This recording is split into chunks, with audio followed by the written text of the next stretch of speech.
Charlene practices for 3 hours a day, 3 times a week. And something special that's about Derby players is they all get their own Derby names. So mine is Smedley Smears. Gracie's gearing up for a big competition in October. In Bristol, Megan Smedley, News Center 16. A much better opponent and a surprising opponent at that. CMS. Take a look at this video. What made you decide on Northwestern? You got your regional matchup against Knox Friday night. How are you personally preparing for that? And he says that this week has been the strangest week of preparation for a game that he's ever experienced. Notre Dame knows that there are plenty of haters out there, but to accuse the team of faking injuries, well, that doesn't sit well with head coach Brian Kelly. Wu has skyrocketed in every facet of the game for the Irish this season and isn't losing sight of the ultimate goal. You're going to want to remember his name, Kyle Hamilton, and if his performance during fall camp is any indication, he will not be throwing away his shot.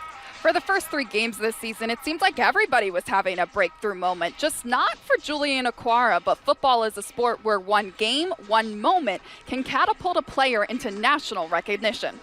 The team has doused head coach Adam Yoder in water every time he comes into the locker room following a victory. Now head coach Yoder may be going home in a different change of clothes, but he and his team are going home as state champions.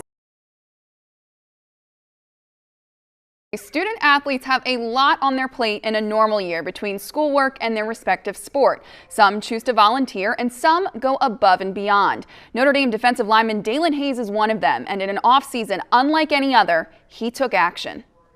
I was having fun. I was having fun with the game. I was rediscovering my love for the game. That fun came to an abrupt halt just 4 weeks into the season. Hayes suffered a torn labrum and was out for the year, but not his career. I had more to give to this university and to this team. More to give to the South Bend community, too. Hayes spent his time healing by volunteering in the South Bend schools. A shocking sight for students, since many have trouble believing they, too, can dream as big as Dalen. There's little kids in our community, hundreds of them, hundreds of thousands of them, that will benefit from our leadership, our mentorship, our brotherhood, our empathy, our compassion, our representation. And Hayes showed them there's always reason to believe. God gave me another opportunity, another year to come back, to be involved in the community, to stand up for what was right with our team. Our team stood for social justice, and we continue to stand for that.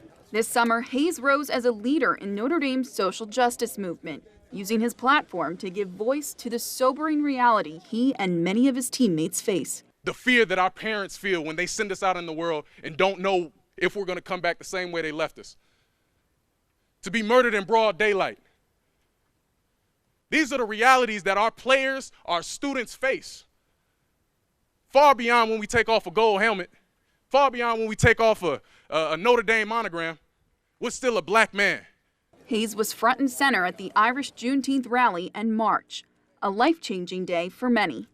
I couldn't be more proud of the young men on our football team when they used that platform to speak in such a manner that it moved me even more to be able to learn more and educate myself. I promise you, myself, this team, this university, we stand with you. No longer will your voice be oppressed. We will use this platform. We will always stand up for what's right. Now a campus leader, Hayes was named a captain. It means everything. I don't know if there's ever been anything in my life that I've been more proud of. He's done it on both, on the field and off the field, and that's why he's garnered so much respect from his peers, and that's why he's a captain. The newly minted captain is thankful he was given another chance, and he's now stronger than ever. I would have been broken. I would have been discouraged. Like it would have been too much, like for me to handle. But I relied on my brothers. I relied on my family. I relied on my coaches. I relied on my faith. And I stand before you today. Dalen Hayes says he's actually grateful for last season's injury, saying that God turned it around into a magnificent victory.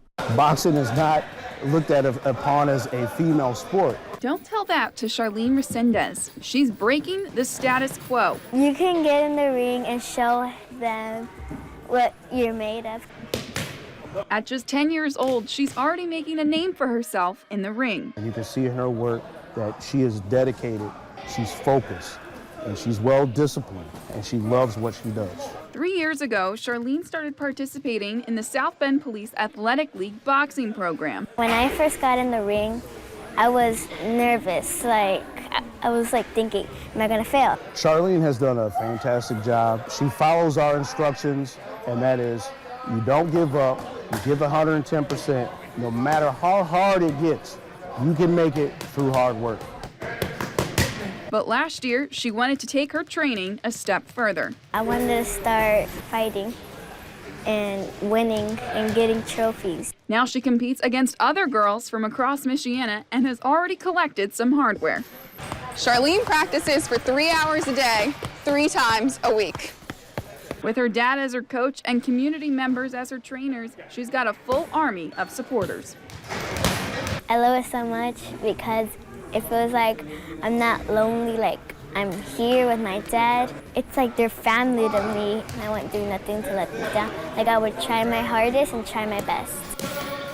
And she's got big dreams. I want to be a really good fighter. I really want to be a professional boxer. She's also inspiring other young girls in the Police Athletic League. The other young ladies, they see this, and it motivates them to want to come and participate. Now, these young ladies, they sit up here, and as you can see, they will hit that bag, hit those mitts pretty hard, they punch hard, they're focused, they're dedicated, and it's all through hard work. Charlene says all it takes is the courage to get in the ring. Because then you're not going to fail, you're not going to fall down or fall off the ring. You're just going to stay in that ring and keep going. And that girls can hit just as hard. Try to accomplish your dreams. Don't give up. Just keep on going. In South Bend, Megan Smedley, 16 News Now.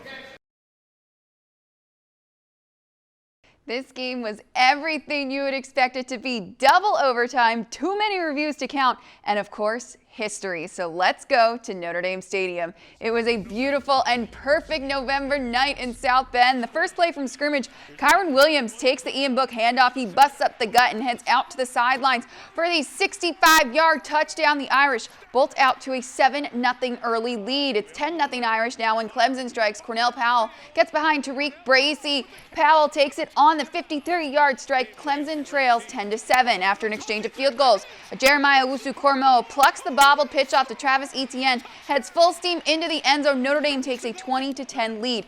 Tied up at 26, Travis Etienne finally finds pay dirt on a 3-yard run to give Clemson its first lead of the night, but the Irish come back in the final minute of the game. Ian Book hits Avery Davis in the end zone to tie the game up at 33. So let's go to overtime, and why not go to double overtime? Kyron Williams gets the handoff. He decides to power his way into the end zone. Notre Dame goes up 47-40. Clemson can't get it done when it's their turn to try and score. Notre Dame gets the major upset and stays undefeated. So down goes number 1 Clemson. Notre Dame keeps all of its winning streaks alive, and they also made a ton of history. I'll touch on that coming up in the next half hour. On Notre Dame women's basketball back in action for the first time in a week, taking on Georgia Tech to open up ACC play. Now, many members of the Irish took a knee during the national anthem to protest systemic racism. Let's go to the game. First quarter on the fast break. Maddie Westbeld gets it to Dara Mabry wide open. She drains the 3 to give Notre Dame the 1-point lead. Into the second quarter.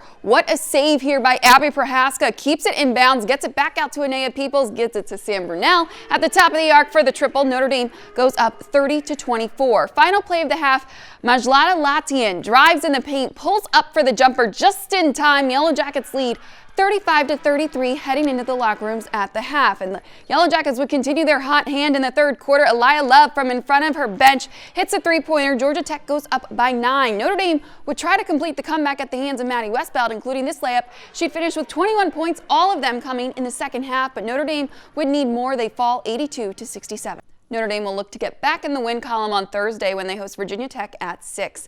Let's head to the ice now for Notre Dame wrapping up their series against Ohio State. Second period, Irish up 1-0. Oh, captain, my captain, Nate Clerman gets the loose puck and lights the lamp to double Notre Dame's lead. They lead 2-0. The Buckeyes would cut the deficit in half, so it's 2-1 into the third on the power play. Quinn Preston makes the Irish pay with the equalizer after a lengthy review. The goal is good. We are all tied up at 2. A couple of minutes later, it's Preston again with the game-winning goal. Notre Dame drops this one 3-2. Now the Irish will wrap up the first half of their season schedule next weekend when Michigan State comes to town. By now you know that the United States women's national team defeated the Netherlands earlier today to claim back-to-back World Cup titles. But that victory was more than just hoisting another trophy, more than just adding 4 stars to their jerseys. It was about equal pay, equal rights, and respect. It was about inspiring current and future generations of girls and boys to strive for greatness and to stand up for what they believe in.